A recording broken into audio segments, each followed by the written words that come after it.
সবাইকে আমার চ্যানেলে স্বাগতম। আশা করি সবাই ভালো আছেন। আজকের ভিডিওর টপিক হচ্ছে মোহাব্বতে এজাফা করার একটা কিতাবুল ফিরাউনের কুফরি তাবিজ দিব। স্ক্রিনে আমি বইটাও দিয়ে দিয়েছি। বইয়ের যে পৃষ্ঠায় 219 নম্বর পেজে এই বিদ্যাটা দেওয়া আছে কিতাবুল ফিরাউনের। আপনাদের যদি কারো কিতাবুল ফিরাউনা বই প্রয়োজন আমার থেকে নিতে পারেন, আমি বইয়ের দাম দিয়ে দিব। অরিজিনাল কপির দাম 30,000 টাকা প্রায় বর্তমানে মার্কেটে।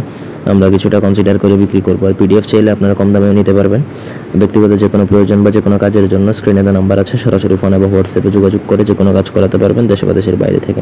স্ক্রিনে দেখুন একটা 16টা ঘরের নকশা এসেছে। এই নকশাটা দ্বারাই মূলত কাজ করতে হবে, আমি বড় করে দিয়েছি। তো যদি আপনি কাউকে ভালোবাসায় এজাফা করতে চান, মানে আবদ্ধ করে রাখতে চান, তাহলে এই তদবিরটা করতে পারেন। এই তদবিরটা খুবই ভয়ঙ্করভাবে কাজ করে। তো এটা মানে প্রসেস হচ্ছে যে কোনো শনিবার মঙ্গলবার দিনে রাত্রিবেলা আপনাকে এই নকশাটা লিখতে হবে ভোজপাতার মধ্যে। ভোজপাতা ব্যতীত অন্য কোনো কিছুতে লিখলে হবে না। ভোজপাতাও আমাদের থেকে নিতে পারবেন। ভোজপাতার মধ্যে মেশকা জাফরান কালি এবং কুমকুম কালি দুইটা একত্রে মিশিয়ে তারপরে এই তসবিরটা লিখবেন। লেখার পর নিচে যার জন্য করবেন তার নাম, সে ছেলে হলে তার নাম, পিতার নাম, মেয়ে হলে তার নাম এবং মাতার নাম এবং ঠিকানাটা উল্লেখ করে দিবেন, তাহলে আরও দ্রুত কাজ হবে। আপনার পুরো প্রসেস রেডি হওয়ার পরে নকশাটা একটা মাদুলিতে ভরে নেবেন, মুখটা বন্ধ করে দেবেন ভালো করে মাদুলির, মোম দিয়ে বা কোনো কিছু দিয়ে।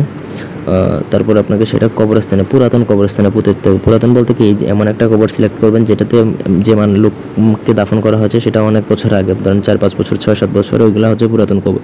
রিসেন্টলি যারা মারা গেছে এগুলো পুরাতন কবর না। তো এরকম একটা কবরে আপনাকে দাফন করে দিতে হবে, ব্যাস হচ্ছে আপনার কাজ শেষ। প্রপার ওয়েতে করতে পারলে আপনার 72 ঘন্টার মধ্যে আপনার কাজের রেজাল্ট আসবে, একদম গ্যারান্টেড। এই বিদ্যা কোনোদিনও মিথ্যা হয় না প্রপার ওয়েতে করতে পারলে। এই ছিল আজকের ভিডিও। ধন্যবাদ সবাইকে।